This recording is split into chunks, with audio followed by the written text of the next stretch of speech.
దేవాతి దేవునికి మొట్టమొదటిగా వందనాలు చెల్లించుకుందామండి. ఇదిగో ఈ సాయంకాల సమయం స్త్రీలమైన మనము కూడికి దేవుడు ఏర్పాటు చేసినందుకు వందనాలు చెల్లించుకుంటూ మరి మనం అందరం కలిసి దేవుని స్తుతించుటకు ఆరాధించుటకు ఈ సమయం ఇచ్చి ఉన్నాడు కనుక దేవాతి దేవునికి వందనాలు చెల్లించుకుందాం, ప్రార్థన చేసుకుందామండి. స్తుతులకు పాత్రుడును సర్వలోకానికి సృష్టికర్త వంటి మా పరలోక ప్రాచానికి వందనాలు స్తోత్రాలు. ఆయన నిన్న నేడు ఏకరీతికుంటున్న మా తండ్రి నీకే స్తుతులు స్తోత్రాలు. ఇదిగో ఈ దినం ఇచ్చి ఉన్నావంటే కేవలము నీ కృపే నాయన. నా తండ్రి గత వారం నుండి ఈ వారం వరకు మమ్మల్ని కాచి కాపాడిన దేవా నీకు వందనాలు స్తోత్రాలు తండ్రి. ప్రపంచమంతటా భయంకరమైన నా తండ్రి పరిస్థితిలో ఉంటుండగా నా తండ్రి నాయన మేము అనుదినము నాయన కన్నీరు కార్చువారంగా నా తండ్రి నీ సన్నిధిలో గోసాడి ప్రతి బిడ్డ కొరకు నాయన నా తండ్రి విజ్ఞాపన చేసేవారంగా మమ్మల్ని సిద్ధపరచండి ప్రభువా, కనికరించండి, కృప చూపండి తండ్రి. సమాధానానికి అధిపతివు కనుక నా ప్రభువా అయా కోల్పోయిన ప్రతి బిడ్డకి నా తండ్రి నాయన ఏ బిడ్డలైతే తల్లిదండ్రులు నాయన బిడ్డల్ని నా తండ్రి భార్యలు భర్తలు నాయన ఈ రీతిగా నా తండ్రి కరోనా అనే భయంకరమైన ఈ వ్యాధి ద్వారా నా తండ్రి అనేక మంది నాయన మరణ సైకిలిపోయి ఉంటుండగా కుటుంబానికి ఓదార్పు దయచేసి పెట్టండి ప్రభువా, కనికరించండి, కృప చూపించండి తండ్రి. నీవు ఆదరించే దేవుడు కనుక నీ సహాయం అడుగుచున్నాను తండ్రి. ఇదిగో నాయన మరి నాయన తమిళనాడు ఛత్తీస్గఢ్ నా తండ్రి వైజాగ్లో జరిగిన నాయన గ్యాస్ లీకింగ్లో నా తండ్రి బిడ్డలు ఎంతగానో కాపాడావు నాయన. అయా నాయన పడకల మీద నుండి లేవనెత్తావు తండ్రి. అక్కడ ఏ గలాంటి జరగకుండా నా తండ్రి ఎటువంటి శోధన అక్కడ కలగకుండా బిడ్డల ఆధారమైన పరిస్థితుల్లో నాయన పొందుటకు తగిన ఏర్పాటును ప్రభుత్వమును నాయన యాజమాన్యము తీసుకున్నట్టు సహాయం చేయండి. వారికి ఎటువంటి లోటుపాటులు లేకుండా నీవే సరిదిద్ది నీకు మహిమకరముగా నాయన ఇప్పుడైనను నేడైనను సమయం కలదని సెలవిచ్చి ఉన్నావు కనుక అయా ఈ భయంకరమైన ఉపద్రవం నుండి మమ్మల్ని కాపాడిన యేసయ్యే తప్ప వేరొక దేవుడు లేడని తెలుసుకున్నట్టుగా వారి హృదయాలు మార్చండి, నీ తట్టు తిప్పుకోండి ప్రభా. దయగల తండ్రి నీకే వందనాలు స్తోత్రాలు. ఆయన మా సంఘాన్ని చేతులకు అప్పచెప్పుకుంటున్నాను ప్రభా. ఇదిగో ఈ బుధవారం ఇచ్చిన నాయన ఆదరణ పెట్టి నీకు వందనాలు తండ్రి, స్తోత్రములు ప్రభా. నాయన నా తండ్రి ఇదిగో నీ దాసరాలు ఇప్పుడు వాక్యం ఎత్తుచుంటుండగా అయా నూరంతల ఆత్మతో నాయన ఎత్తు పట్టుకోండి ప్రభా. నాయన నీ నడిపింపు దయచేయండి, వినగలిగిన చెవులు గ్రహించగలిగిన హృదయము మాకు దయచేసి పెట్టి నీకు ఇష్టమైన రీతిలో నాయన ఇదిగో ఈ ప్రారంభం నుండి చివరి వరకు నీ సన్నిధి మాతో ఉంచుమని మీ ప్రియ కుమారుడు మా ప్రభు యేసుక్రీస్తు ద్వారా వేడుకొచ్చున్నాను తండ్రి, ఆమేన్. యేసుక్రీస్తు నామములో మీ అందరికీ నా వందనాలు తెలియజేస్తున్నాను. మరి ఈరోజు స్త్రీల సమాజ కూడిక సందర్భంగా దేవుని స్తుతించుకుందాము. కీర్తన పుస్తకం నుండి 377వ పాట పాడుతున్నాను. కీర్తన పుస్తకం నుండి 377వ పాట. నన్ను గన్నయ్య రావే, నన్ను గన్నయ్య రావే నా యేసు, నన్ను గన్నయ్య రావే నా ప్రభువా, ముందు నీ పాదరవిందము లందు నిశ్చల భక్తి ప్రేమను పొంది జయ రావే నా బృందమానందమానందమయు వంగనన్ను గన్నయ్య రావే నా యేసు, నన్ను గన్నయ్య రావే నా ప్రభువా, హద్దులే నాటి దురాశల నడివెగిన ఈ గుడియాడితి, మోతులతో నిక కూటాని వద్దయ్య వద్దయ్య వద్దయ్య తండ్రి, నన్ను గన్నయ్య రావే నా యేసు, నన్ను గన్నయ్య రావే నా ప్రభువా, కాలము పేరు గతించేను గర్భములెడదెగవాయేను, ఈ లోకమాయ సుఖే చాలు చాలును చాలును చాలును తండ్రి, నన్ను గన్నయ్య రావే నా యేసు, నన్ను గన్నయ్య రావే నా ప్రభువా, దారుణ సంసార వారధి దరి చూపి ప్రోవని కన్నాను, కారణ గురువుని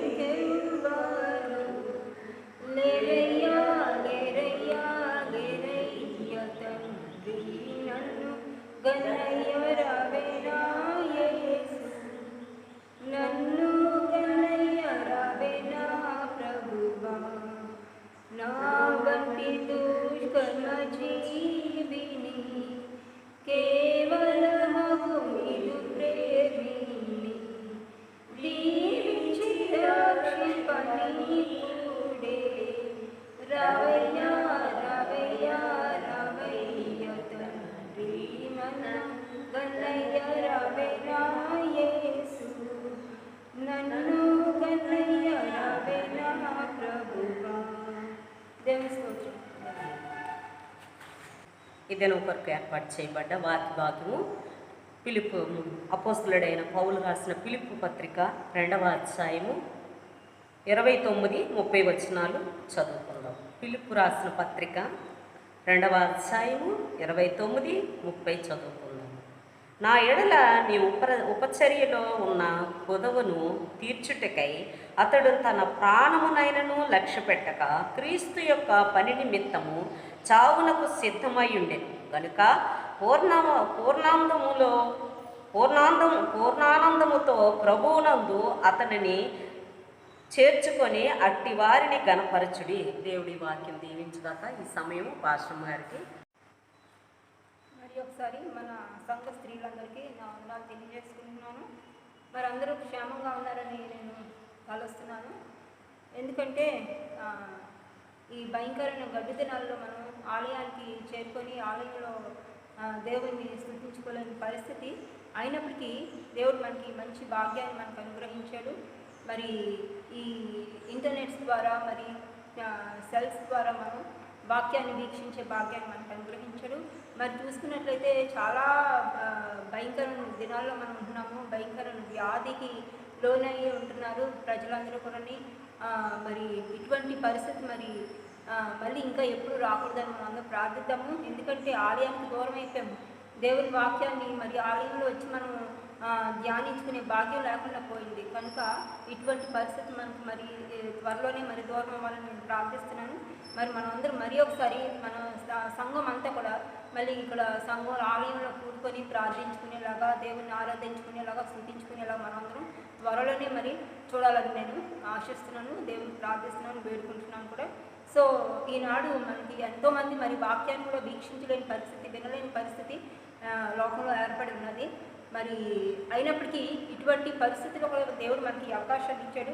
ఈ మంచి భాగ్యాన్ని మనకు అందరికీ అనుగ్రహించినందుకు ఆయన మనం ఎంతో ఎన్నో స్థుతులు స్తోత్రాలు చెల్లించుకోవాలి. ఎంతో కృతజ్ఞత కలిగి మనందరం జీవించాలి. అయితే మరి ముఖ్యంగా ఈ వాక్యాన్ని చెప్పే భాగ్యాన్ని మరి నాకు దేవుడు ఆయన అనుగ్రహించినందుకు ఆయనకి ఎంతో నా హృదయపూర్వక వందనాలు, కృతజ్ఞతలు చెల్లించుకుంటున్నాను.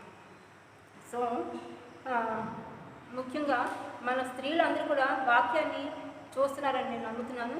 ఎందుకంటే ఈ గడ్డు దినాలు మనం మళ్ళీ రానున్న దినాల్లో ఇప్పుడైతే కొన్ని అట్లీస్ట్ ఈ టీవీస్ ద్వారా మరి కంప్యూటర్స్ ద్వారా, సెల్స్ ద్వారా, ట్యాబ్స్ ద్వారా మనం టీవీని వాక్యాన్ని చూడగలుగుతున్నాం. కానీ రానున్న దినాల్లో, రానున్న కాలాల్లోని మనం వాక్యాన్ని కూడా వెళ్ళలేని పరిస్థితి, అంత భయంకరమైన పరిస్థితులు ఏర్పడతాయండి. కనుక ఇప్పుడే మనం సమయాన్ని సద్వినియోగపరచుకోవాలా, జాగ్రత్త పడాలా, దేవుణ్ణి అనుసరించి నడుచుకునే వారిగా మనం ఉండాలా. చాలా భయంకరమైన దినాలు ఎదురవుతాయి. కనుక అటువంటి దినాలు మనం అటువంటి పరిస్థితులకు లోనవ్వక ముందుగానే మనం దేవుల్లో ఎదగాలి. అంతేకాకుండా దేవునితో సమయం ఎక్కువ గడిపేవారుగా మనం అందరం ఉండాలి. So we should all follow Jesus, the word of God. ఇప్పటి నుంచి మనం ఇంకా నిర్లక్ష్యం చేయకుండా, సమయాన్ని వృధా చేసుకోకుండా దేవునిలో ఎక్కువగా బలపడదాము. అయితే వాక్యంలోకి వెళ్ళకముందు చిన్న ప్రార్థన చేసుకుందాము. స్తోత్రం స్తోత్రం స్తోత్రం. మమ్మలను అతి మిక్కిలిగా ప్రేమిస్తున్న మా పరలోకమందిన మా తండ్రి, మరి గడిచిన దినాలన్నీ మీరు మాకు తోడుగుండి నడిపించిన విధానం బట్టి మీకు వేలాది వందనాలు, లెక్కలేని స్తుతులు స్తోత్రాలు చెల్లించుకుంటున్నాం ప్రభా. మరి ముఖ్యంగా ఈరోజు తెల్లవారుజామున మమ్మల్ని అందరినీ కూడా సజీవుల లెక్కలో లేపినందుకు మీకు వేలాది వందనాలు, లెక్కలేని స్తుతులు స్తోత్రాలు చెల్లించుకుంటున్నాం ప్రభా. తండ్రి, మరి ఎందరికో దక్కని మహాభాగ్యాన్ని మాకు అనుగ్రహించినావు ప్రభా. ఈ జీవితాన్ని, మంచి జీవితాన్ని మాకు అనుగ్రహించినందుకు మీకు వందనాలు చెల్లించుకుంటున్నాం ప్రభా. ఎంతోమంది మరి తండ్రి మృతుల్లో చేరి ఉన్నారు ప్రభా. ఎంతోమంది మరణించినారు ప్రభా. ఎన్నో వ్యాధులలోనయి, ఎన్నో కష్టాలలోనయి, ఎన్నో భయంకర పరిస్థితులకు గురై మరి వాళ్ళు మరి లోకాన్ని విడిచి వెళ్ళిపోయి ఉన్నారు ప్రభా. తండ్రి, మరి మేము ఎంత మాత్రం మంచివారం కానప్పటికీ, మరి మేము పాపలు అయినప్పటికీ తండ్రి, మా పట్ల నీ ఉచితమైన కృపను, ప్రేమను, బాధ్యతను మాకు చూపిస్తున్నందుకు నీకు వేలాది వందనాలు, లెక్కలేని స్తుతులు స్తోత్రాలు చెల్లించుకుంటున్నాం. మాకు ఎంతో మంచి జీవితాన్ని నువ్వు మాకు అనుగ్రహిస్తున్నందుకు మీకు వందనాలు చెల్లించుకుంటున్నాం ప్రభా.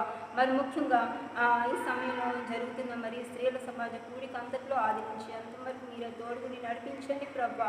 తండ్రి మరి ఇంత భయంకరమైన పరిస్థితుల్లో దినాల్లో కూడా మరి మాకు వాక్యాన్ని పంచుకునే వాక్యాన్ని ధ్యానించుకునే భాగ్యాన్ని మాకు అనుగ్రహిస్తున్నందుకు నీకు వందనాలు లెక్కలేని స్థుతులు స్తోత్రాలు చెల్లించుకుంటున్నాం ప్రభా. మరి ముఖ్యంగా ఈ రికార్డింగ్ చేస్తున్నంతసేపు కూడా తండ్రి ఆది నుంచి అంతవరకు మీరే తోడుగుని నడిపిస్తున్నందుకు మీకు వందనాలు ప్రభా. తండ్రి మరి ముఖ్యంగా రికార్డింగ్ చేస్తున్న బిడ్డల్ని దీవించి ఆశీర్వదించండి. మరి అలాగే ప్రార్థన పాలు పొందుకొని మరి వాక్యాన్ని పఠించిన మరి దెబ్బరమ్మ గారిని కూడా దీవించి ఆశీర్వదించండి ప్రభా.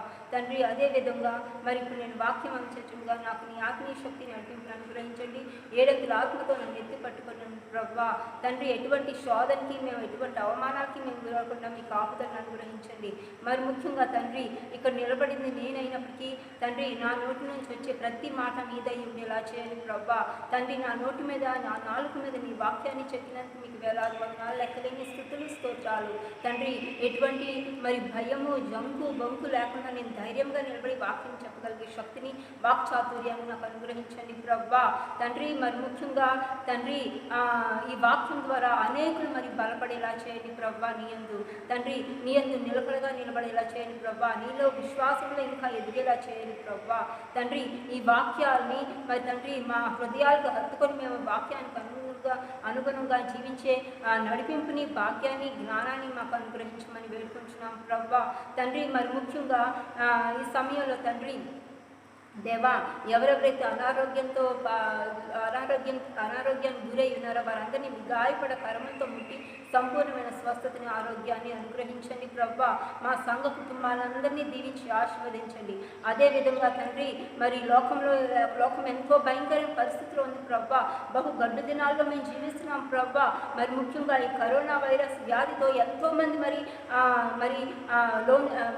వ్యాధికి గురయ్యి మరి ఎంతో బాధపడుతున్నారు, ఎంతో వ్యాధిని అనుభవిస్తున్నారు ప్రభా. తండ్రి మరి వారందరికీ కూడా స్వస్థతను అనుగ్రహించి ఎవరి గృహాలకు వారు క్షేమంగా చేరుకొని మీ అందరూ సంతోషించి ఆనందించేలా చేయండి. వారి కుటుంబాలను కలిసి సంతోషించేలా చేయండి ప్రభా. అదేవిధంగా దేవా చనిపోయిన వారి కుటుంబాలకి ఓదార్పుని ఆదరణని ధైర్యాన్ని కలగ చేయండి ప్రభా. తండ్రి అదేవిధంగా వైజాగ్లో జరిగిన ఇన్సిడెంట్ని మరి తండ్రి అక్కడ గ్యాస్ లీకేజ్ ద్వారా మరి ఎంతోమంది అనారోగ్యానికి గురైన వారు ఉన్నారు. వారి కుటుంబాలన్నింటినీ కూడా మరి ముట్టి స్వస్థతను అనుగ్రహించండి. వారికి నెమ్మదిని అనుగ్రహించండి, ధైర్యాన్ని అనుగ్రహించండి, ఆరోగ్యాన్ని అనుగ్రహించండి ప్రభా. అదేవిధంగా తమిళనాడులో మరి అదేవిధంగా ఛత్తీస్గఢ్లో జరిగిన మరి మహారాష్ట్రలో జరిగిన రైల్ యాక్సిడెంట్ కొరకు కూడా ప్రార్థిస్తున్నాం ప్రభా.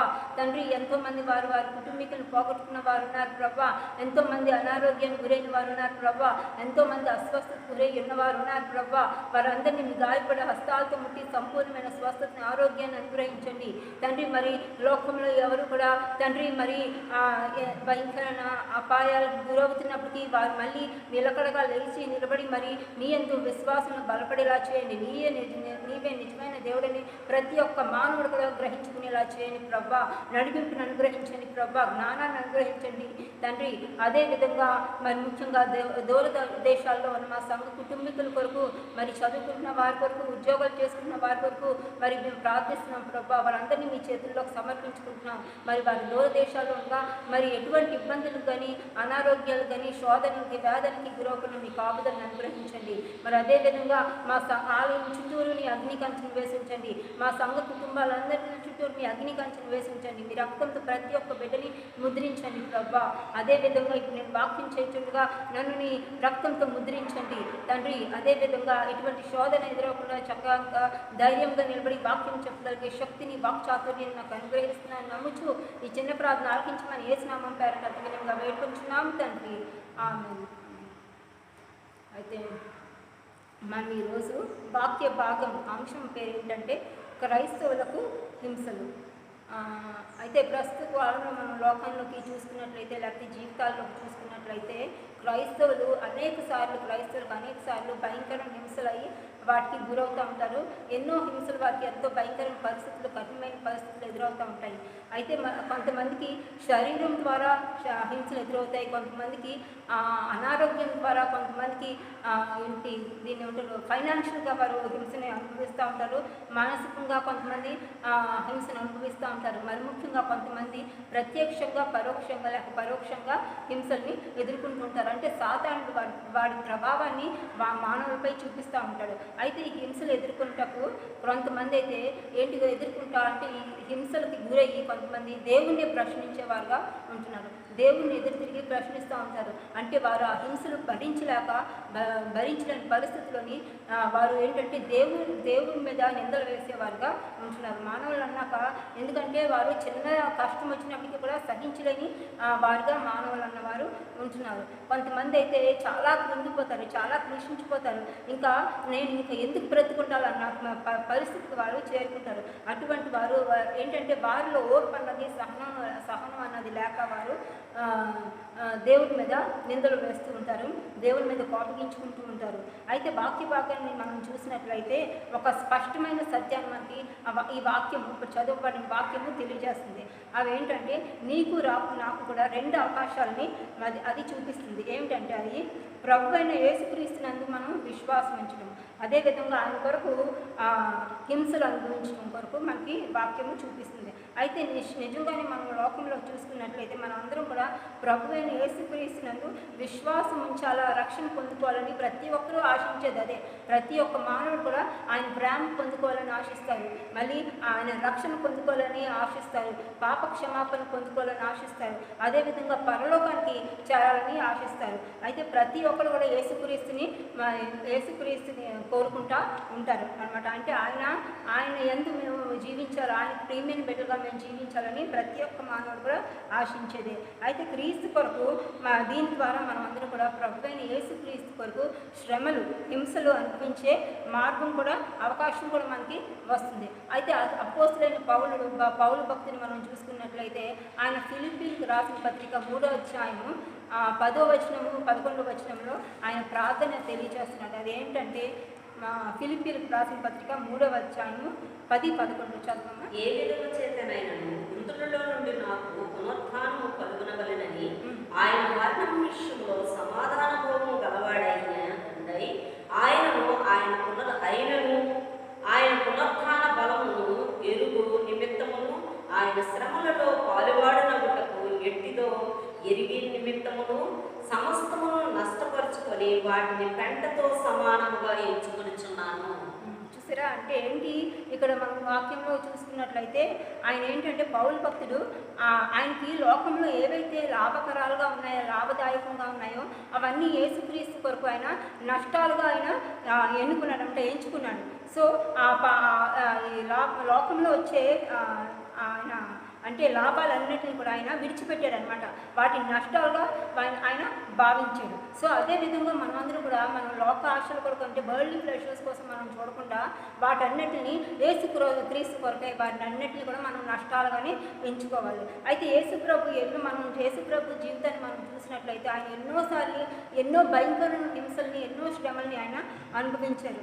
బెత్లెహేములో చూసుకున్నట్లయితే బెత్లెహేములో ఆయన్ని ఎంతగానో జనులు అక్కడ అపార్థం చేసుకున్నారు. చాలామంది ఆయన్ని శపించారు, మళ్ళీ దూషించారు కూడా.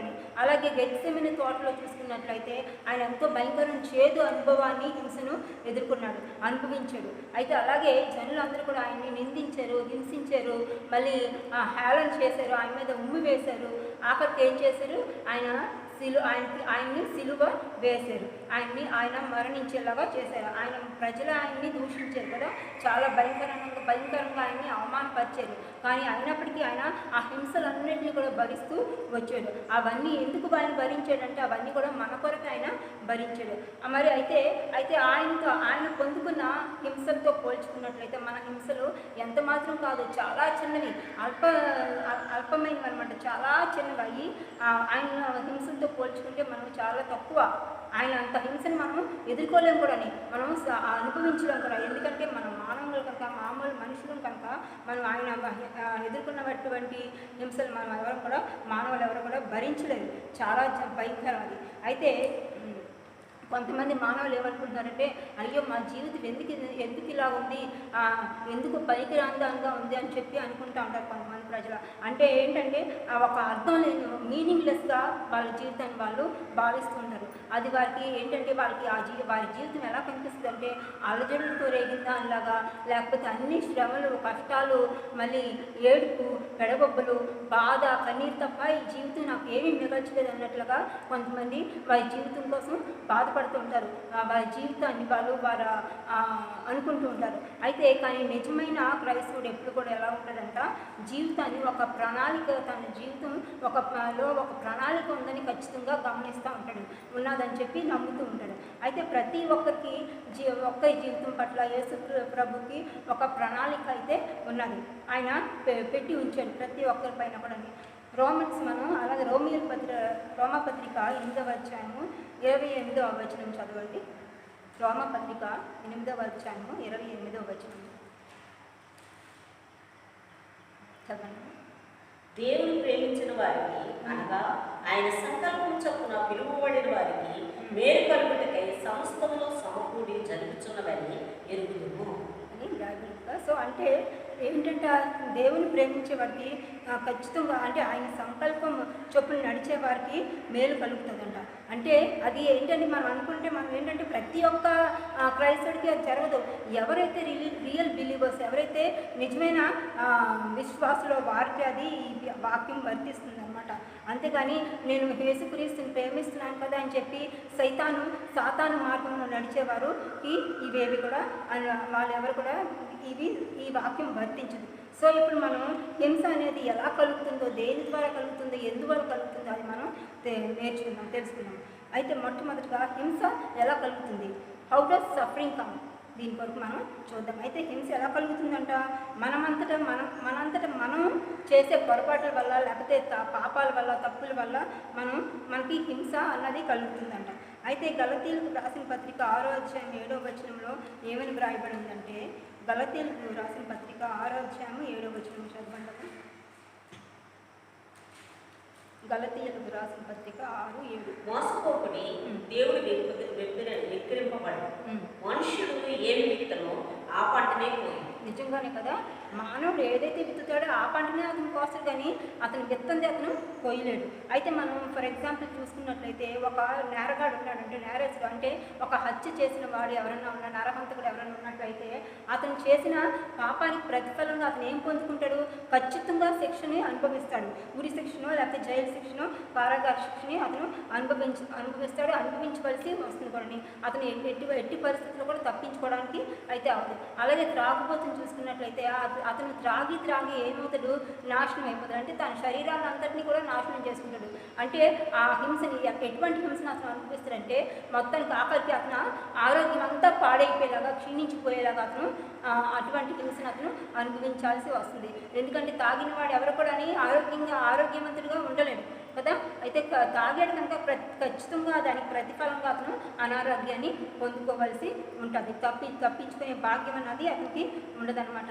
అయితే మనం అందరం ఒకసారి మన హృదయాలను పరీక్షించుకొని చూద్దాం. అందరూ కూడా మన హృదయాలను పరీక్షించుకొని మనందరూ కూడా మారు మనసు పొందుకునే వారుగా మనందరం ఉన్నాం. మరి ఎప్పుడు కూడా ఎటువంటి పొరపాట్లు మనం చేయకుండా, ఎటువంటి తప్పులు మనం చేయకుండా, ఎటువంటి పాపాలు మనం చేయకుండా ఉండేలాగా మనందరం కూడా జాగ్రత్త పడదాము. ఆయన కృప కొరకే మనందరూ వేచి చూద్దాము, కనిపెడుతూ ఉందాము. అలాగే రెండవది ఏంటంటే, శోధన మూలంగా హింస ఎలా కలుగుతుంది. హింస ఎలా కలుగుతుందంటే ఒకసారి శోధన మూలంగా కూడా మనకి కలుగుతుంది. అయితే 1 కొరింథీ 10వ అధ్యాయం 13వ వచనం చదవనమ్మా. 1 కొరింథీ 10:13. సాధారణంగా మనుషులకు కలుగు శోధన తప్ప మరి ఏదీ మీకు సంభవింపలేదు. దేవుడు నమ్మదగిన వాడు, మీరు సహింపగలిగినంత వాడి కంటే ఎక్కువగా ఆయన మిమ్మల్ని శోధింపనీయడు. అంతేకాదు సహింపగలుగుటకు ఆయన శోధనతో కూడా తప్పించుకుని మార్గమును కలుగు చేయను.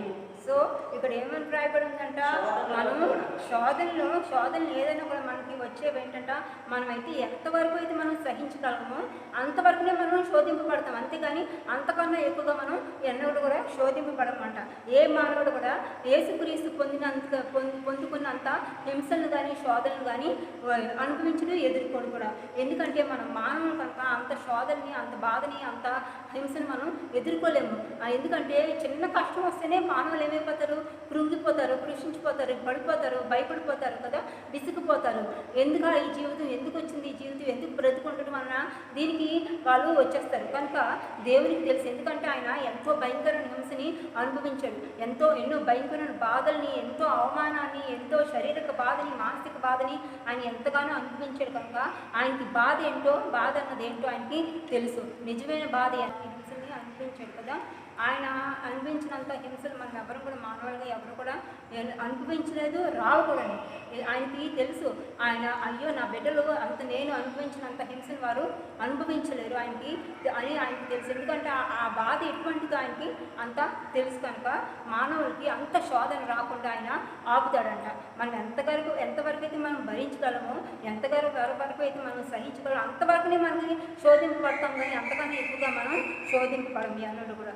సో అలాగే మరి మూడవది ఏంటంటే, హింస ఎలా కలుగుతుందంట, ఇంకో రకంగా దేవుని సంకల్పం నెరవేర్చే కార్యాల ద్వారా మనం హింసని ఎదుర్కొంటామంట, మనకి హింసలు కలుగుతాయంట. అయితే ఇవి శోధనలు ఉన్నవారు గ్రహించడం చాలా కష్టం. ఎందుకంటే అప్పటికే వాళ్ళు శోధనలో ఉంటారు, కష్టంలో ఉంటారు, బాధలో ఉంటారు. కనుక వారికి ఏంటంటే అది సాధ్యం కాదు. దాన్ని అర్థం చేసుకుని, ఆ పరిస్థితిని అర్థం చేసుకోవడం వారికి సాధ్యం కాదు అసలు. అయితే ఆ బాధలో ఉన్నప్పుడు ఎందుకురా బాబు నాకు ఈ జీవితం, నాకే ఎందుకు ఇటువంటి శోధనలు ఎదురవుతున్నాయి, నాకే ఎందుకు ఇటువంటి హింసలు ఎదురవుతున్నాయి అని చెప్పి వారిని వారు ప్రశ్నించుకోవడమే కాక దేవుని కూడా ప్రశ్నించే దీనికి వస్తారు. అంటే ఏంటంటే విసుగుపోతారు అనమాట, జీవితం మీద వాళ్ళు విరక్తి పొందుతారు. జీవితం అంటే విసుగు చెందుతారు అనమాట. అంటే దాని మూలంగా ఏంటంటే కొంతమందికి అయితే కోపం ఎక్కువైపోతుంది, కొంతమంది అయితే అనారోగ్యానికి గురైపోతారు కదా, అటువంటి పరిస్థితి ఉన్నప్పుడు. అయితే ఆ సందర్భంలో ఒక కార్యం చేసినప్పుడు దేవుడు ఏదైనా కార్యం చేస్తే అది ఎందుకు చేశాడు, ఎందుకు ఇలా అయ్యింది అని చెప్పి మనకి చెప్తాను, తెలియచేస్తానని మనం వాగ్దానం ఏం చేయలేదు ఆయన. కాకపోతే ఎటువంటి శ్రమ వచ్చినప్పుడు కూడా నేను మీ ప్రక్కనే ఉంటానని వాగ్దానం చేశాడు. అంతేకాకుండా మనకి అంత ఎక్కువ రాకుండా ఉండేలాగా ఆయన కాపాడుతాడు మనల్ని. అంతేకాకుండా మనకి ఆ శోధన వచ్చినప్పటికీ ఆ శోధన నుంచి మళ్ళీ మనం బయటపడేలాగా ఆయన మనకి మార్గాన్ని చూపిస్తాడు. కానీ ఎందుకు వచ్చింది, ఎందుకు చేశాను ఎందుకు నీకు ఈ శ్రమని నేను వచ్చేలా చేశానని చెప్పి మనకి చెప్తానని ఆయన వాగ్దానం చేయలేదు కదా. కాకపోతే మనల్ని సరైన మార్గంలో నడిపించేలాగా మనం ఆ దాంట్లో నుంచి బయటపడే మార్గాన్ని మనకి ఆయన ఖచ్చితంగా చూపిస్తాడు. ఎందుకంటే ఎల్లప్పుడూ ఆయన మన ప్రక్కనే వాడే మన దేవుడు కదండి. సో ఒక రకంగా మనం బాప్తిస్మ ఇచ్చి యోహాను మనం చూసుకున్నట్లయితే ఆయన ఎంతో గొప్ప జీవితాన్ని జీవించాడు. అంటే ఎంతో భక్తిపరంగా ఎంతో మంచివాడిగా ఆయన జీవించాడు. దేవుని కొరకు ఎన్నో గొప్ప కార్యాలు చేశాడు ఆయన కదా. దేవుని కొరకు అద్భుతంగా ఆయన ఉపయోగపడ్డాడు. అయినప్పటికీ ఏమైంది చూడండి, ఆయన కూడా శోధనను ఎదుర్కోవాల్సి వచ్చింది. ఎంతో భయంకరంగా చెరసాల శిక్షను అనుభవించాడు. యేసు అతనికి సమీపంలో ఉన్నాడు, కానీ అతను విచారంలో ఉన్నాడని చెప్పి ఆయన దగ్గరికి వచ్చి ఆయన్ని సందర్శించడం అలాంటిదేమీ చేయలేదు. జరగడానికి కారణం కూడా అయితే ఎందుకు జరిగిందని కారణం కూడా ఆయన ఎప్పుడు చెప్పలేదు. అయితే ఒక మాట యేసుక్రీస్తు అన్నాడంట, అదేంటంట, చెరసాలలో కూడా నాపై విశ్వాసం ఉంచుకోమని చెప్పి దేవుడు చెప్తున్నాడు, వాగ్దానం చేస్తున్నాడు. సో మనం అందరూ ఎలా ఉండాలంట, ఎంత భయంకరమైన శోధన ఇచ్చినప్పటికి కూడా, ఎంత భయంకరమైన పరిస్థితుల్లో మనం ఉన్నప్పుడు కూడా మనం ఎలా ఉండాలా, ఆయనపై విశ్వాసం ఉంచుకునే వారిగా మనందరం కూడా ఉండాలి. అలాగే రెండవ భాగంలో మనకు వచ్చినట్లయితే ముందు మనం ఏం చూసాము, శ్రమలు,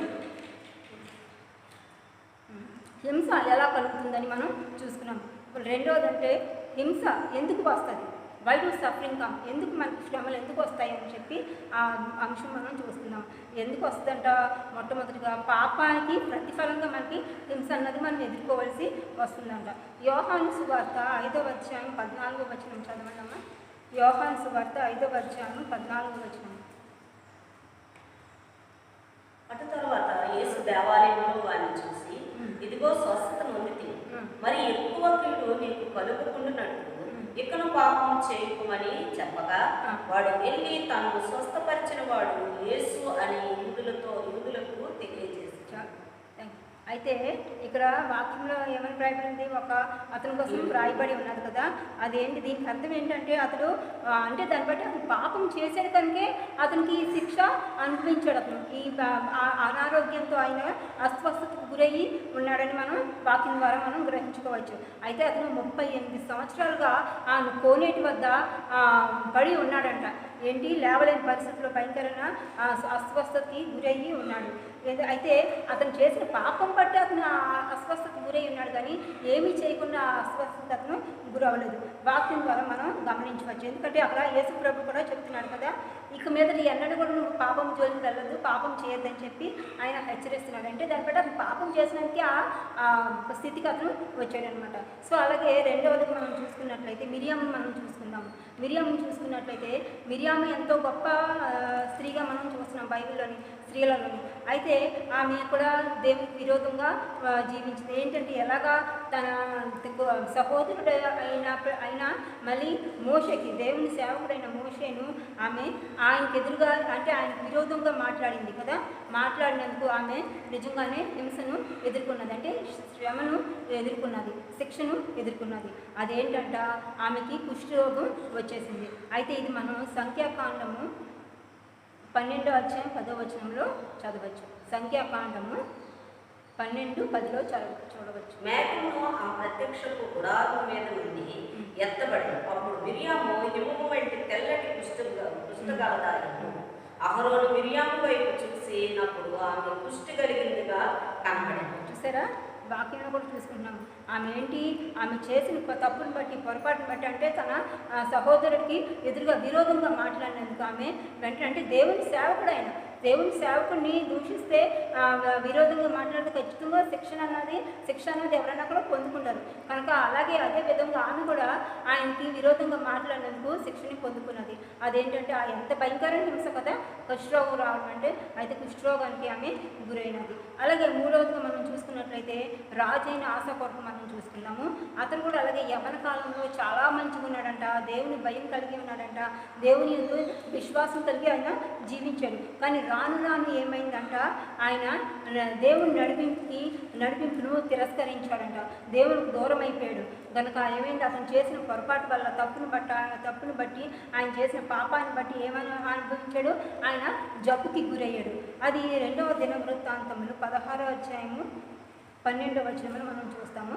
2వ దినవృత్తాంతములు 16-12 వచనం. ఆశ తన ఏలుబడి యందు 39వ సంవత్సరమున పాదములలో జబ్బు పుట్టి తాను బహు బాధపడినను దాని విషయంలో అతడు యెహోవా యొద్ద విచారణ చేయక వైద్యులను పట్టుకొనెను. చూసారా, అంటే అతను ఏం చేశాడంట, దేవుని దగ్గరికి వెళ్ళలేదు. అతను చేసిన తప్పుని బట్టి దేవుని దగ్గర క్షమాపణ అడగలేదు, దేవుని దగ్గరికి వెళ్ళలేదు. దేవుని దగ్గరికి వెళ్ళకుండా ఏంటి, వైద్యుల దగ్గరికి వెళ్ళాడు. ఎందుకంటే వైద్యులు చేయలేంది దేవుడు చేయలేదు, ఎందుకంటే పరమ వైద్యుడు ఆయన కదా. ఆయన పరమ వైద్యుడు అయినప్పటికీ దేవునికి ఆయన దూరంగా అయిపోయాడు. కాసాదో దేవునికి దూరంగా అయిపోయాడు. ఒకప్పుడు మంచిగా జీవించిన, దేవుని అంత ఎంతో విశ్వాసం కలిగి జీవించినప్పటికీ రాను రాను అతను సైతానికి దగ్గర అయిపోయాడు, అంటే లోకానికి చేరువైపోయినందుకు, దేవునికి దూరం అయిపోయినందుకు అతను కాళ్ళలోని జబ్బు అంటే పుళ్ళు వచ్చేలాగా అంటే ఆ శిక్షణ అతను అనుభవించాడు. జబ్బు పట్టిందంట అతని పాదాలకి జబ్బు పట్టిందంటే అసలు మనం నడవగలమా? చిన్నవి కాలుకి ఏమైనా చిన్న కాయలాగా వస్తేనే మనం అడుగు వేయడం చాలా కష్టం, చిన్నగా ముళ్ళు గుచ్చుకుంటేనే కష్టం. అటువంటిది పాదాలంతా జబ్బు పట్టిస్తుంది, పుళ్ళు వచ్చేసేయండి, ఎంత కష్టం, నడవడమే కష్టమైపోతుంది. అది భయంకరమైన హింస కదండి. కొన్ని ఎక్కడో చేతికో ఎక్కడో వచ్చిందంటే అది వేరే, నడవగలం, మన పని మనం చేసుకోగలం. అది కాలు వస్తే మనం నడవలేని పరిస్థితి, లెగలేని పరిస్థితి, నిలబడలేని పరిస్థితి, అలా కూర్చొని ఉండాలి, పడుకొని ఉండాలి కదా. అది భయంకరమైన హింస. సో ఆశ ఇటువంటి హింసకు అతను గురయ్యాడు. అలాగే రెండవ అంశం ఏంటంటే, దేవుని క్రియలు ప్రత్యక్షపరచబడడానికి మనకి శ్రమలు వస్తాయంట. ఏంటంట, దేవుని క్రియలు ప్రత్యక్షపరచబడడానికి. అయితే యోహాను సువార్త 9వ అధ్యాయము 2-3 వచనాలు చదవండి. యోహాను సువార్త 9:2-3 వచనాలు.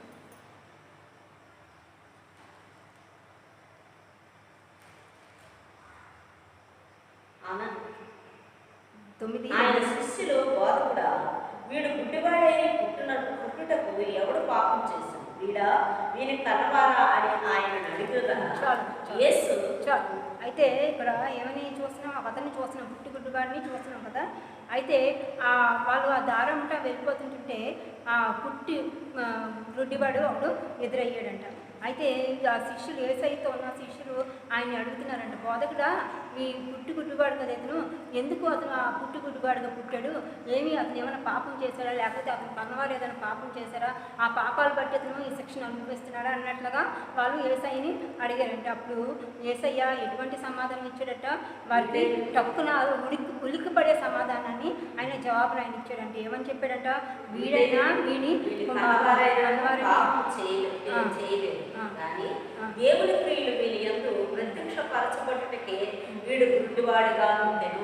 చూసారా, అంటే ఏంటి, ఇతను కానీ ఇతను తలుపు వారు కానీ, అంటే ఇతను తన కన్న తండ్రి తల్లి కానీ ఎవరు పాపం చేయలేదు, కానీ ఆ దేవుని యొక్క ఆ క్రియలు ప్రత్యక్షపరచబడ్డానికే అతను గుడ్డివాడిగా పుట్టాడని చెప్పి వారి శిష్యులకి ఆయన చెప్పారంట. కనుక ఎవరైనా అనారోగ్యానికి గురయ్యారనుకోండి, వెంటనే మనం అయ్యో అతను ఏం తప్పు చేశాడో, అతను ఏం పాపం చేశాడో, లేకపోతే వాళ్ళ ఇంటి అతను కన్న తల్లిదండ్రులు ఏం పాపం చేశారో అందుకే ఇతను ఇటువంటి శ్రమకి గురయ్యాడని చెప్పి మనం ఎప్పుడు కూడా అనుకోకూడదండి. ఎందుకంటే అది అవివేకంగా అనిపిస్తుంది మనం అలా మాట్లాడితే. ఎందుకంటే ఒకసారి చాలా మంచివారు ఉంటారు, మంచిగా జీవించిన వారు ఉంటారు, ఎవరికి ఎటువంటి హాని చేయని వారు అటువంటి వారు మానవులు ఉంటారు. ఎందుకంటే అటువంటి వారు కూడా చాలామంది ఉంటున్నారు. అటువంటి వారికి ఒకసారి శ్రమ రావచ్చు, ఏదైనా అనారోగ్యానికి వారు గురవచ్చు.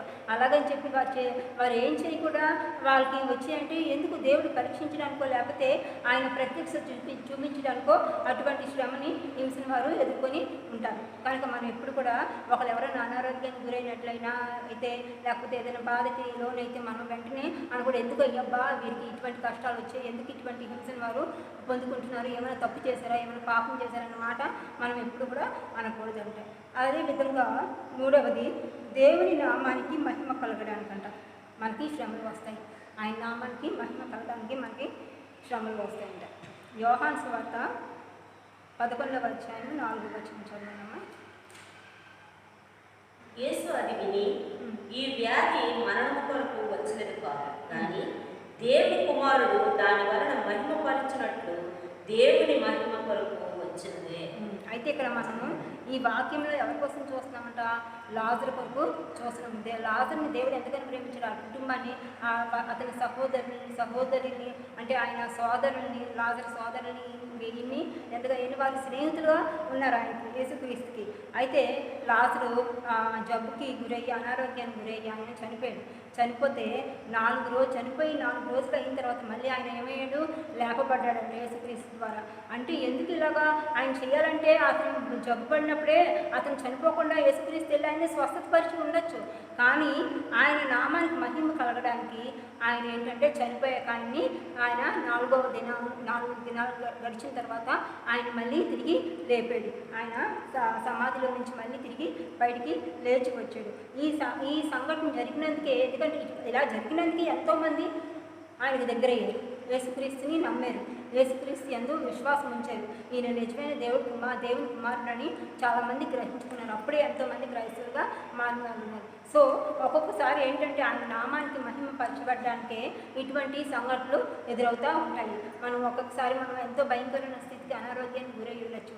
అయితే మనం దేవుని ముందే మనల్ని స్వస్థతపరచచ్చు, కానీ మనం దేవునికి మహిమ కలగదు కనుక వెంటనే మనం స్వస్థత పడకపోవచ్చు. అది ఒక్కొక్కసారి ఏంటంటే అక్కడికి మనం చావుకు సమీపం అయ్యాక ఒక్కొక్కసారి లేవచ్చు కదా, మనం చనిపోకుండా మనం లేపబడచ్చు. అంటే స్వస్థత నుంచి, అనారోగ్యం నుంచి మళ్ళీ విడుదల పొందుకోవచ్చు. అదేంటంటే దేవుని మహిమ కొరకు అలాంటి పరిస్థితులు ఒక్కొక్కసారి ఎదురవుతూ ఉంటాయి. అటువంటి సమస్యలు మనం ఎదుర్కోవలసి వస్తూ ఉంటుంది. సో ఇటువంటి సమయాలు మనకి హింస ఎదురైనప్పుడు, అనారోగ్యం ఎదురైనప్పుడు, ఇటువంటి శ్రమలు ఎదురైనప్పుడు మనం ఎప్పుడు కూడా బాధపడిపోకూడదంట, కృంగిపోకూడదు, కృషించుకోకూడదు, దేవునికి దూరం అయిపోకూడదు. అటువంటి సమయాలని మనం ఎప్పుడు సంతోషంగా ఉండాలంట. సంతోషంగా ఉంటే సాతాను ఎప్పుడు అవుతుంది, సాతాను ఏమవుతాడు, వాడు దూరంగా మన నుంచి పారిపోతాడు. అటువంటి సమయంలో మనం ఎప్పుడు ధైర్యంగా నిలబడేవారుగా ఉండాలా, అంతేకాదు విశ్వాసంగా నిలబడేవారుగా ఉండాలా, దేవునికి మహిమ కలిగేవారుగా మనం జీవించేవారుగా ఉండాలంట. అలాగే 4వది ఏంటంటే సాతాను కార్యాల వలన శ్రమలు మనకి వస్తాయంట. అయితే సాతాను కార్యాల వల్ల ఎన్నో రకాలుగా హింసలు పొందుకుంటూ ఉంటున్నారు. కానీ అక్కడ దేవుని చిత్తం నెరవేర్చబడటానికి అలా జరుగుతుందంట ఒక్కొక్కసారి. ఫర్ ఎగ్జాంపుల్ మనం యోబుని చూసుకున్నట్లయితే యోబు అంత భయంకరమైన శిక్షను ఆయన అనుభవించాడు, ఎంతో భయంకరమైన హింసను ఆయన అనుభవించాడు. నిజంగా చెప్పాలంటే ఏ మానవుడు కూడా, యేసుక్రీస్తు తప్ప ఏ మానవుడు కూడా ఆయన భరించినంత హింసని ఎవరు ఎదుర్కొని ఉండుంటారు కదా. చాలా భయంకరమైన అంతటినీ పోగొట్టుకున్నాడు ఆయన, అన్నీ పోగొట్టుకున్నాడు, ఏమీ లేనివాడుగా అయిపోయాడు, బిడ్డలను పోగొట్టుకున్నాడు, భార్యకు దూరం అయిపోయాడు, స్నేహితులను పోగొట్టుకున్నాడు, ఆస్తులు అంతస్తులు అన్నీ కూడా పోగొట్టుకున్నాడు, అన్నీ కోల్పోయి. అయినప్పటికీ ఆయన మనం లాస్ట్ వీక్ మనం ఆయన కొరకు ఎగ్జాంపుల్గా తీసుకున్నాము. సో అయితే ఇక్కడ అలా జరిగిందంటే సాతాను క్రియలే అక్కడ జరిగాయి. అంటే ఏంటిది, యేసుక్రీస్తే అనుమతించాడు, దేవుడే అనుమతించాడు అనమాట అతనికి శోధన వచ్చేలాగా. అంటే ఆయనకు తెలుసు, ఆయనకు యోబు ఎప్పుడు కూడా పడిపోడు, విశ్వాసంలో పడిపోడు, ఆయన ఎందుకు నిలకడగా ఉంటాడని ఆయనకు తెలుసు. కనుకే సాతాను ఎన్ని చేసినా కూడా ఆయన పడిపోడని ఆయనకు తెలుసు, కనుకే సాతానికి అనుమతించాడు. కనుక సాతాను వల్ల అతనికి ఎంత భయంకరమైన హింసని అనుభవించినప్పుడు కూడా ఆయన దేవుని చిత్తమే అక్కడ నెరవేర్చబడిందంట. అంటే ఆయన అవన్నీ పోగొట్టుకున్నప్పటికీ కూడా మళ్ళీ తిరిగి నిలబడగలిగాడు, మళ్ళీ ఆయన తిరిగి ఆయన ఎంతగానో ఆశీర్వదించబడ్డాడన్నమాట. అయితే రెండవదిగా మనం చూసుకున్నట్లయితే మార్కు సువార్త 5వ అధ్యాయం 15వ వచనం చదవండి. మార్కు సువార్త 5వ అధ్యాయం 15వ వచనం. రెండవదిగా మార్కు సువార్త 5వ అధ్యాయం 15వ వచనం చదవన్నామా. మార్కు జనులు జరిగినది చూడవెళ్ళి యేసు వద్దకు వచ్చి, సేన అను దెయ్యమును పట్టినవాడు బట్టలు ధరించుకొని స్వస్థ చిత్తుడై కూర్చుని ఉండుట చూసి భయపడిరి. అయితే ఇక్కడ మనం ఎవరిని చూస్తున్నామంట, ఒక వ్యక్తిని చూస్తున్నాము. అతను ఎవరంట, సేన అనే దయ్యముల చేత పీడింపబడినవాడుగా అతను చూస్తున్నాం. కానీ అతను ఎంత భయంకరంగా ఎన్ని దయ్యాల చేత పీడింపబడిన వాడుగా ఉన్నప్పటికీ కూడా అతను స్వస్థత పొందుకున్నాడు.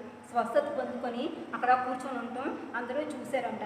సో అంటే ఎంత భయంకరం, ఒక్క దయ్యంతో మనం పీడింపబడడం అంటేనే భయంకరం, మామూలుగా ఉండలేదు. అటువంటిది ఎంతోమంది, సేన అంటే చాలామంది కదా, ఎంతోమంది దయ్యాలతో పీడింపబడ్డాడంటే శుభ్రంగా ఏంటి మనిషి ఏమైపోతాడంట, శుభ్రంగా క్షీణించిపోతాడు, కృంగిపోతాడు, భయంకరమైన పరిస్థితి అనుకుంటాడు, లేవలేని పరిస్థితి అయిపోద్దేమో. ఎందుకంటే ఒక్కటే పట్టి పీడిస్తేనే భయంకరంగా ఉంటుంది పరిస్థితి. మనం దయ్యాలు పట్టే వాళ్ళు ఒక్కొక్కసారి చూస్తూ ఉంటాం కదా. అలాగే ఎంతమంది సేన అనే దయ్యాలతో అతను పీడించబడ్డాడంటే ఎంతో బలహీనమైన పరిస్థితికి అతను దిగజారిపోయి ఉంటాడు. అయినప్పటికీ కూడా అతను వాటి నుంచి విడుదల పొందుకున్నాడు, ఎంతో ఆరోగ్యంగా అతను కూర్చొని ఉంటాం అక్కడ చూశాడు. అయితే వాటి వల్ల మానసికంగా అతను బలహీనతకి గురయ్యి ఉన్నట్లుగా మనం కూడా చూసాము. అయితే అతను స్వస్థత పొందుకున్నాడు. అలాగే లూకా సువార్త 13వ అధ్యాయం 16వ వచనం చదవన్నామా. లూకా సువార్త 13వ అధ్యాయం 16వ వచనం. ఇదిగో 18 ఏండ్ల నుండి సాతాను బంధించి అబ్రహాము కుమారి అయిన ఈమెను విశ్రాంతి దినమందు ఈ కట్టెల నుండి విడిపింపబడింది కదా అని అతనితో చెప్పాను. చాలా. అయితే ఇక్కడ మనం ఒక స్త్రీని చూస్తున్నాము. ఏంటంటే ఆమె 18 సంవత్సరాలుగా బంధింపబడి ఉన్నదంట సాతాను చేత. అయితే బలహీనురాలుగా ఉంది. అయితే ఆమెను మనం ఏమని చూస్తున్నాం, వాక్య భాగంలోని నడుము వంగిపోయిన స్త్రీగా ఆమెను మనం చూస్తున్నాం. ఈమె కూడా ఎంత బలహీనురాలుగా అయిపోయి ఉన్నప్పటికీ కూడా విడుదలని పొందుకున్నదంట. దేవుని చేత ఆమె విడుదలని పొందుకుంది. సో అపోస్తుల కార్యములు మనం 10వ అధ్యాయం 38వ వచనం ఒకసారి చదువుకుందాము. అపోస్తుల కార్యములు 10వ అధ్యాయం 38వ వచనం.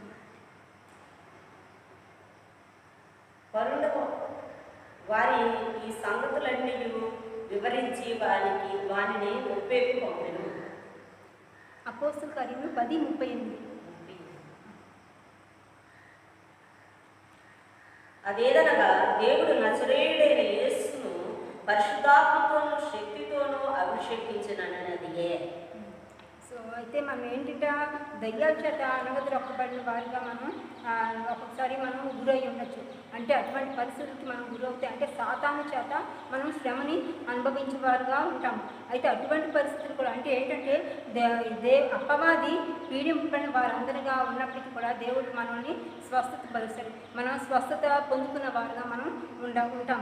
ఇలాగా వాక్యము చెప్తుంటే యేసు అపవాది చేత పీడింపబడిన వారందరినీ కూడా స్వస్థపరచుచు ఆయన సంచరిస్తున్నాడని చెప్పి వాక్యంలో రాయబడింది. సో ఒక్కోసారి ఏంటంటే సాతాను క్రియల వల్ల మనం శ్రమల్ని ఎదుర్కోవాల్సి వస్తుంది. అయినప్పటికీ మనం ఆ శ్రమల నుంచి మనం విడుదలని పొందుకుంటాం. అలాగే మూడవదిగా శ్రమల ఉద్దేశం, ద పర్పస్ ఆఫ్ సఫరింగ్ అనమాట.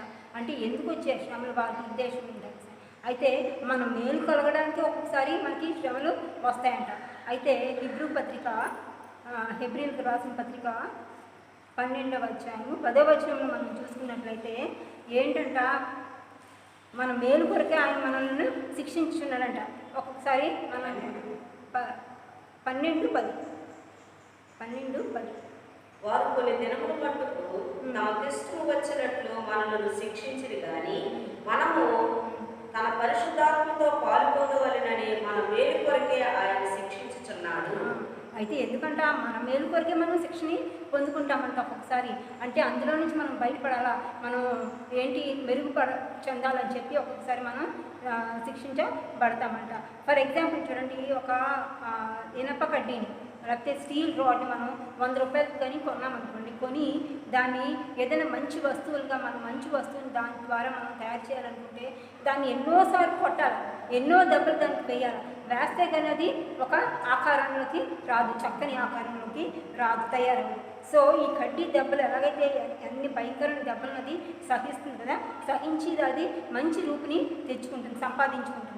అలానే మానవులు కూడా దెబ్బ పడితే కానీ వారు మంచి మానవులకి రాకుండా ఉంటారంట. అంటే ఖచ్చితంగా మానవుడు అన్నాక ప్రతి ఒక్కరికి దెబ్బ అన్నది పడాలంటే శ్రమ అన్నది వస్తేనే అది జీవితం అవుతుంది కదా, నిజమైన జీవితం కొనసాగించబడవుతుంది. కనుక శ్రమ వస్తేనే మనం దాన్ని ఎదుర్కోగలిగి ఉండేవారుగా మనం ఉండాలి, సహించేవారుగా మనం అందరూ కూడా ఉండాలి. శ్రమ అన్నది ప్రతి ఒక్క మానవుడికి రావాలి. శ్రమ లేదు, వాళ్ళకి ఏమి లేదంటే జీవితం ఏంటంటే ఒక మీనింగ్లెస్గా అయిపోతుంది. శ్రమ ఉంటేనే అది ఒక మీనింగ్ఫుల్ లైఫ్గా ప్రతి ఒక్కరిది కూడా ఉంటుంది అనమాట. సో హింస ఎదురైతే కానీ మానవుడు ఎంతగా నలగొట్టబడతాడు. హింస అన్నది, శ్రమ అన్నది వచ్చినప్పుడు ఎంతగానో నలగొట్టబడతాడు. అప్పుడే అలా నలగొట్టబడినప్పుడే అది దేవునికి ఇంకా దగ్గర అవుతాడు కదండి. అంటే మన మేలు తలంచి ఆయన మనకి కీడు వచ్చేలాగా చేస్తాడు. అంటే మన కీడు వచ్చినా ఆయన మనం మేలు కొరకు అది ఆశిస్తాడు అనమాట.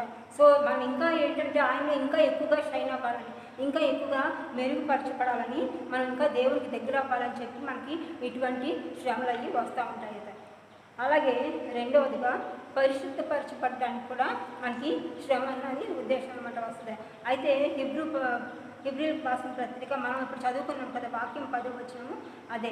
సో దీన్ని బట్టి మనం అందరూ ఏమనుకోవాలా, శిక్షించబడ్డామంటే ఏంటంట, అది మనం ఇంకా అధికంగా పరిశుద్ధపరచబడ్డానికే మనం శిక్షించబడతామంట. ఆయన ఉద్దేశం అదే, మనం ఇంకా ఎక్కువగా పరిశుద్ధపరచబడాలని ఆయన ఉద్దేశం. అంటే ఎవరైనా కూడా మానవులు ఇంకా మంచివారుగా తీర్చిదిద్దబడ్డానికే ఇటువంటి శ్రమలు అవి వస్తూ ఉంటాయి అన్నమాట. అయితే మనం అందరూ కూడా ఇటువంటి హింసల్ని అనుభవించగలిగితేనే మనం ఇంకా పరిశుద్ధపరచబడగలం కదండి. సో అలాగే మనలను పరీక్షించడానికి శ్రమలు వస్తూ ఉంటాయట. ఒకసారి ఆ ఉద్దేశం, శ్రమల ఉద్దేశం అనమాట. ఎందుకు ఆ శ్రమ వచ్చిందంటే దాని ఉద్దేశం ఏంటంటే మనం ఇంకా మనం పరీక్షించబడటానికి అలా జరుగుతాయి. అయితే నిజంగానే చాలామంది క్రైస్తవులు ప్రశ్నిస్తూ ఉంటారు. ఏమైనా కష్టం వచ్చిందనుకోండి, ఏమైనా శ్రమ వచ్చిందనుకోండి, ఏమైనా హింస వస్తే వెంటనే వాళ్ళు ఏంటంటే మనం ముందు ప్రశ్నించుకోవాలంట.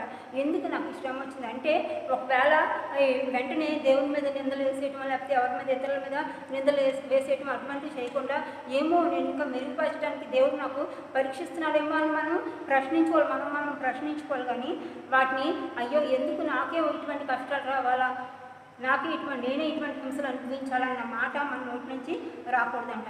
అటువంటి సమయాల్లో మనం ఎలా ఉండాలంట, దేవునిపై ఆధారపడే వారిగా మనందరూ ఉండాలంట. ఇది మనం గమనించుకోవాలి. ఒక్కొక్కసారి చూడండి, మనం చూసుకున్నట్లయితే ఎంతో మంచివారు ఉంటారు, పక్క వారికి చీమ కూడా హాని చేయని వారు ఉంటారు కదా, అటువంటి వారిని మనం లోకంలో చూస్తూ ఉంటాం. కానీ అటువంటి వారు కూడా శ్రమలు వస్తూ ఉంటాయి. ఎంతో భయంకరమైన శిక్షణ వారు కూడా అనుభవిస్తూ ఉంటారు. ఎన్నో భయంకరమైన అనారోగ్య పరిస్థితులకు వారు లోనవుతుంటారు. అలాగని చెప్పి వారు ఏం చేయకుండా కూడా ఇటువంటి శ్రమ వచ్చింది ఏంటబ్బా, వారు అంత మంచివారు కదా, ఎందుకు దేవుడు వారికి ఆ శ్రమ ఇచ్చాడు అని చెప్పి మనం అనుకోకూడదు. ఎందుకంటే వారు ఇంకా మెరుగుపరచబడడానికి, ఇంకా దేవునికి దగ్గర అవడానికి, ఇంకా పరిశుద్ధపరచబడడానికి, ఆయనకి మహిమ పొందుకోవడానికి ఇటువంటి శ్రమలు ఒక్కొక్కసారి వస్తాయంట. అంటే వాళ్ళు ఇంకా మంచివారిగా తీర్చిదిద్దబడడానికి కూడా ఒక్కొక్కసారి అంటే వారిని దేవుడు పరీక్షిస్తూ ఉంటాడు. అంటే ఏంటంటే వారు దేవునిలో ఎంత నిలకడగా నిలబడతారు. అంటే లోకంలో ఆయన మంచివాడుగా ఉండొచ్చు, కానీ దేవుని దగ్గరగా ఉన్నాడు లేదో అది పరీక్షించడం కూడా ఒకసారి దేవుడు అటువంటి వారికి శ్రమల్ని ఇస్తూ ఉంటాడు. అంటే ఏంటంటే మనం అప్పుడు ఆ శ్రమ వచ్చిన దాన్ని బట్టి మనం దేవుళ్ళు ఎంత నిలకడగా నిలబడుతున్నామో, అంటే ఎంత విశ్వాసం కలిగి మనం ఉంటున్నామో అదంతా తెలుస్తుంది. ఆ సమయంలో మనకి తెలుస్తుంది. ఆ సమయంలో దేవుడు కూడా చూశాడు, నా బిడ్డ నేను ఇంత లోకానికి ఎంత మంచివాడుగా ఉంటున్నాడే, ఎటువంటి తప్పు చేయకుండా ఎవరికి ఎటువంటి క్షేమ కూడా హాని చేయని వాడుగా ఉంటున్నాడే, అయితే నాలో ఎంత విశ్వాసంతో కలిగి అతను జీవిస్తున్నాడని చెప్పి ఒక్కొక్కసారి పరీక్షిస్తున్నాడు దేవుడు. కనుక ఎవరైనా మంచివారికి ఏదైనా కష్టం వచ్చినప్పుడు మనం వెంటనే ఇలాగ అనుకోకూడదు, ఏంటి ఇతను ఎంత మంచివాడైతే ఇతను ఎందుకు ఇలా శ్రమలు వచ్చాయని అనుకోకూడదు. ఎందుకంటే అతను పరీక్షించబడడానికి ఒకసారి అటువంటి శ్రమలు అతను ఎదుర్కోవాల్సి వస్తుంది. సో అంటే ఏంటంటే దాన్ని బట్టి ఏంటి మనం ఇంకా మెరుగుపరచబడడానికి ఇటువంటి శ్రమలు మనకి ఎదురవుతూ ఉంటాయి. మనం ఎంత నిలకడగా నిలబడతాము, దేవుని యందు ఎంత విశ్వాసం కలిగి నిలబడతామా, లేకపోతే పడిపోతామా విశ్వాసంలో, అటువంటివన్నీ పరీక్షించడానికి అటువంటి శ్రమలు వస్తాయి. కనుక మనం కూడా అలాగే సహించి మనం ఆ శ్రమను ఎదుర్కొనే వారుగా మనం ఉండాలి. సో అయితే మనందరం కూడా దేవుని యందు నిలకడగా నిలబడే వారుగానే ఉండాలా, నిజమైన బలమైన విశ్వాసం కలిగిన వారుగానే మనం అందరం జీవించాలి. ఎప్పుడు కూడా బలహీన పడిపోకూడదు, బలహీనంగా మనం ఉండకూడదు. ఎందుకంటే ఎప్పుడైతే మనం బలహీన పడిపోతామో సైతాన్ మనల్ని పూర్తిగా పడవేస్తుంది, నరకంలోకి మనల్ని తోసేస్తుంది. కనుక పాపంలోకి మనం పడిపోతాం, కూరుకుపోతాం. కనుక ఎప్పుడు కూడా మనం కృంగిపోయేవారుగా, కృషించిపోయేవారుగా, బలహీనులుగా, లేకపోతే సహించలేని వారుగా మనం ఉండకుండా ఎలా ఉండాలంట, ఆరోగ్యకరంగా అంటే బలవంతులుగా మనం ఉండాలి. అంటే కష్టం వచ్చినప్పుడు, నష్టం వచ్చినప్పుడు, శ్రమ వచ్చినప్పుడు, హింస వచ్చినప్పుడు ఎదుర్కొనే వారుగా మనం ఉండాలి. విజయాన్ని పొందుకునే వారుగానే మనం అందరం కూడా ఉండాలి. సో ఎటువంటి శ్రమ వచ్చినప్పుడు, ఎటువంటి హింస వచ్చినప్పుడు కూడా మనం ఎదుర్కొనే వారుగా మనం అందరం ఉండాలి. ఇప్పుడు మన ప్రస్తుత పరిస్థితి మనం చూసుకున్నట్లయితే ఈ కరోనా వైరస్ వ్యాధికి ఎంతో భయంకరంగా అందరినీ పీడిస్తుంది, ఎంతో భయంకరంగా బాధపడుతున్నారు. అది కూడా మనం ఎలా కనుక్కోవాలంట, దాన్ని ఎలా తీసుకోవాలి, ఏ విధంగా తీసుకోవాలో, అదే ఇది మన మంచి కొరకే వచ్చిందే అని చెప్పి మనం అనుకోవాలంటే, ఎందుకు నిజంగా నేను చెప్పాలంటే ఈ వ్యాధి వల్లే అందరూ వారి కుటుంబాలతో ఉంటున్నారు. ఎంతోమంది బిడ్డలను చూసుకోలేని పరిస్థితి ఉంటుంది. ఉద్యోగాలు వెళ్ళిపోయి బిడ్డలను ఎప్పుడో వాళ్ళు రాత్రి వస్తారు, ఎప్పుడో రాత్రి బిడ్డలను కూడా చూడడానికి, వాళ్ళతో మాట్లాడడం లేని పరిస్థితి వస్తుంది. కానీ అయినప్పటికీ కరోనా వ్యాధి వల్ల ఏమవుతుందంట, అందరూ వారి కుటుంబంతో గడిపే పరిస్థితి వస్తుంది. బిడ్డలు ఒకరి ప్రేమ పెరిగే పరిస్థితి వచ్చింది. అంతేకాకుండా చూడండి, దేవునికి దగ్గరయ్యే పరిస్థితి కూడా వచ్చింది. ఒకవేళ మనం ఆలయానికి వచ్చి మనం ప్రార్థించుకోలేము, ఆరాధన జరుపుకోలేకపోతున్నాం. కానీ ఈ సమయం మనం వృధా చేయకుండా ఎక్కువ మంది ఏంటంటే దేవునికి దగ్గర అవుతున్నారు కదండి. అంతేకాకుండా దేవుణ్ణి తెలుసుకుంటున్నారు. ఈయనే నిజమైన దేవుడు, ఈయన వాళ్ళే మనం ఈ వ్యాధిని పోగొట్టుకోగలం, ఈయన దగ్గరికి వెళ్తేనే మనం ఆరోగ్యంగా ఉండగలం, మనం దీని నుంచి విడుదల పొందుకోగలమని ఎంతోమంది క్రీస్తుకి దగ్గర అవుతున్నారు. కనుక ఇది కూడా మన మంచి కొరకే జరిగిందని మనం అందరూ కూడా తలుచుకోవాలి. అంటే ఏంటంటే ఎటువంటి కష్టం వచ్చినా, ఎటువంటి నష్టం వచ్చినా, ఎటువంటి హింస వచ్చినా, ఎటువంటి శ్రమ వచ్చినా కూడా మనం దేవుని యందు నిలకడగా నిలబడే వారుగా ఉండాలా, హింసను ఎదుర్కొనే వారుగా ఉండాలా, హింసను మళ్ళీ దాని నుంచి విజయాన్ని పొందుకునే వారుగా మనం అందరం. అంటే మనం ఏంటంటే దాన్ని బట్టి మనం చూసుకుంటే మనం దేవునిలోని జీవించే వారుగా మనం అందరం కూడా ఉందాం. ఇచ్చిన వాక్యం దేవుడు దీవించిన కాక. స్తుతులకు పాత్రుడు, సర్వలోకానికి సృష్టికర్తవైన మా తండ్రి, నీకు వందనాలు, స్తోత్రాలు. శ్రమల నుండి, హింసల నుండి, బాధల నుండి ఏ రీతిగా మాకు జయాన్ని ఇస్తున్నావు అనేది నీవు బయలుపరిచి నీ దాసురాన్ని బలపరిచినందుకు నీకు వందనాలు. చక్కటి వర్తమానాన్ని నాయన నా తండ్రి ఇంతసేపు నిలవబెట్టుకున్న విధానాన్ని బట్టి నీకు స్తుతులు, స్తోత్రాలు ప్రభువా. నాయన నీ జీవ గ్రంథంలో ఎన్నో మర్మాలు ఉన్నాయి ప్రభువా, వాటిని నాయన మేము రుచి చూచుటకు నాయన నీవిచ్చి నీ గొప్ప అవకాశం పెట్టి నీకు వందనాలు, స్తోత్రాలు. మా జీవితాలు నా తండ్రి నశించిపోతున్న వాటి కొరకైనా నా తండ్రి నీ వెతికి వచ్చుటకు వచ్చి ఉన్నావని గుర్తెరక మాకు మేముగా నా తండ్రి నాయన, నా తండ్రి నా ప్రభు బలహీనులమైపోతున్నాం. నీవు చేసిన మేళ్ళు గుర్తించలేక నాయన మా శరీరానికి మేము తెచ్చుకుంటున్న బలహీనత ప్రభువా, నీ వాక్యం అనే రుచి చూడక, నిన్ను ఆరాధించక, నిన్ను స్తుతించలేని స్థితిలో నాయన నా ప్రభువా మేము శోధనలు కొని తెచ్చుకుంటున్నాం ప్రభువా. వీటి నుండి విడుదలిస్తూ నా తండ్రి నీవు నాయన పరీక్షించిన విజయాన్ని పెట్టి నీకు వందనాలు స్తోత్రాలు. మా పడక, మా నడక, మా సమస్తము నీవు ఎరిగినవాడు గనుక నిన్ను నమ్మిన బిడ్డలకి విడువక, ఎడబాయిక అనుదినము మమ్మల్ని కాచున్న మా దేవా నీకు వందనాలు స్తోత్రాలు ప్రభువా. నిదాసరాలు బలపరిచి నాయన చక్కటి వర్తమానం ఇచ్చావు, నీకు వందనాలు. ఇంకనూ నా తండ్రి బహుగా వాడుకోండి. వారి కుటుంబంలో నాయన నా తండ్రి అనేక చోట్ల నీ వాడుకుంటున్న విధానాన్ని పెట్టి నీకు స్తుతులు స్తోత్రాలు ప్రభువా. కుటుంబాన్ని దీవించండి, బలపరచండి నాయన. సుకుమారయ్య గారికి సంపూర్ణమైన ఆరోగ్యమును నీ హస్తం ఉంచమని అడుగుచున్నాను. దూర ప్రాంతంలో ఉంటున్న బాబు సంజయ్ని జ్ఞాపకం చేసుకోండి ప్రభువా.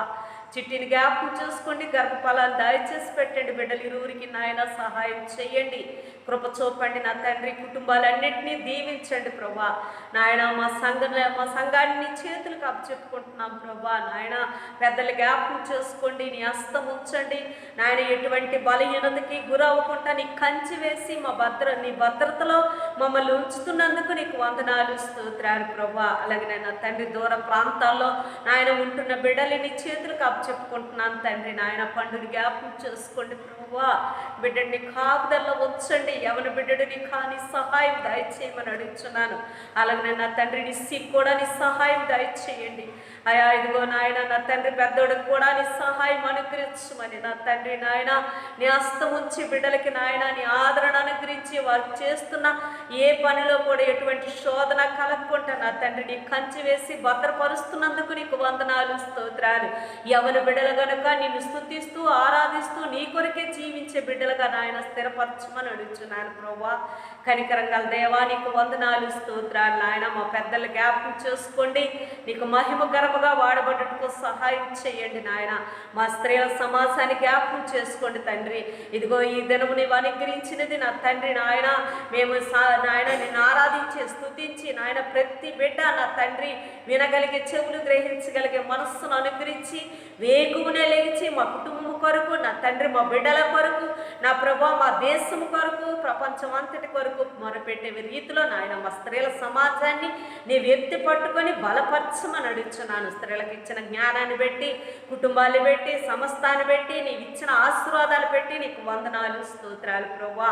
ఎవరి బిడ్డలు జ్ఞాపకం చేసుకోండి, చిన్న బిడ్డలు జ్ఞాపకం చేసుకోండి, బాలింతరులు జ్ఞాపకం చేసుకోండి, గర్భిణీ స్త్రీలను జ్ఞాపకం చేసుకోండి, గర్భఫలాల కొరకు ఎదురు చూస్తున్న వారిని జ్ఞాపకం చేసుకోండి ప్రభా.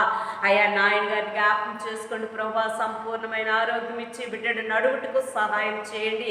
తిరునాథ్ గారి పట్ల నువ్వు చేసిన కృపలు పెట్టి వందనాలు స్తోత్రాలు నాయన. అలాగే నా తండ్రి అప్రయోజన పెట్టి నీకు వందనాలు స్తోత్రాలు ప్రభా. ఇదిగో దుర్గాన్ని జ్ఞాపకం చేసుకుంటే ఆ బిడ్డ ఏ స్థితిలో ఉన్నను నీ కాపుదల అనుగ్రహించి సహాయం చేయండి. వృద్ధుల్ని జ్ఞాపకం చేసుకోండి, నీవు ఇస్తున్న గొప్ప ఆరోగ్యాన్ని పెట్టి, నీ బలమైన ఆస్తమును పెట్టి, బిడ్డల చుట్టూ వేసిన కంచిని పెట్టి నీకు వందనాలు స్తోత్రాలు ప్రభువా. దేవాది దేవా నీకే స్తుతులు స్తోత్రాలు తండ్రి. మాట్లాడే దేవుడా నీకే వందనాలు నాయన. ఈ శ్రమల్లో నాయన ఎక్కువగా నీతో సంభాషణ కలిగి మేము ఉండుటకు సహాయం చేయమని అడుగుతున్నాను తండ్రి.